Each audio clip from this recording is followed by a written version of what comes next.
For centuries, people have marveled at the majestic mountains of stone on Egypt's Giza plateau. The Great Pyramids dominate the landscape for miles. To some, they are considered a mystery. To others, they are a phenomenon.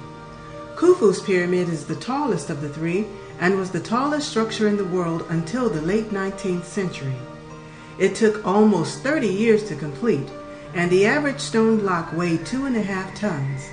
It is the only survivor of the 7 wonders of the world. The magnificently sculpted figure known as the Sphinx, with the head of a man and the body of a lion, has stood guard over the pyramids for 5,000 years, protecting their secrets. There were other pyramids before the 3 majestic mountains on the plateau: the pyramids of Nubia, the Step Pyramid, the Red Pyramid, and the Bent Pyramid. The age-old questions have been, who built these extraordinary structures and why?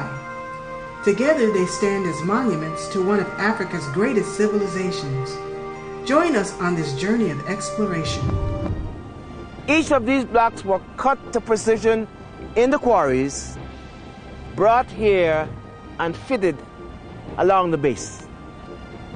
Now as we ascend, the blocks get lighter. All the way to the top, the pyramid on the top is about 2.5 tons. There's approximately 2.5 million blocks were put together for this in this structure here. So this is a structure that is quite formidable.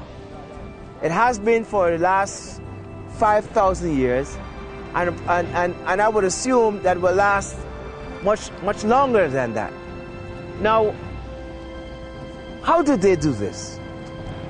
First of all, you had to have had a number of skilled stone cutters, makers of tools, engineers, land surveyors, people who understood astrology, people, and most of all, people who were able to manage large numbers of people working on a site at the same time. There were approximately 100,000 people who worked on this site. They worked in groups of about 10,000 at a time over 3-month periods. The most of this work was done during the Akhet period, the time of the inundation. People came all the way from all over Egypt along the banks of the Nile to get this construction done.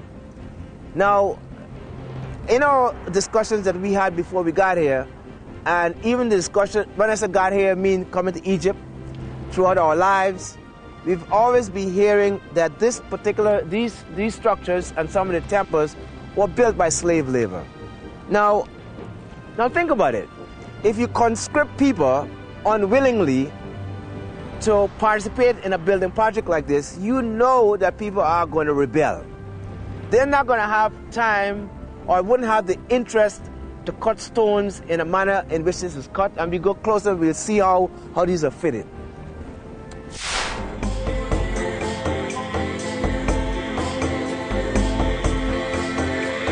Now, looming in the shadow of Khafre's pyramid is the Great Sphinx of Giza, also known as Ra Horakti, the sun god Ra, and also referred to as Homaxis.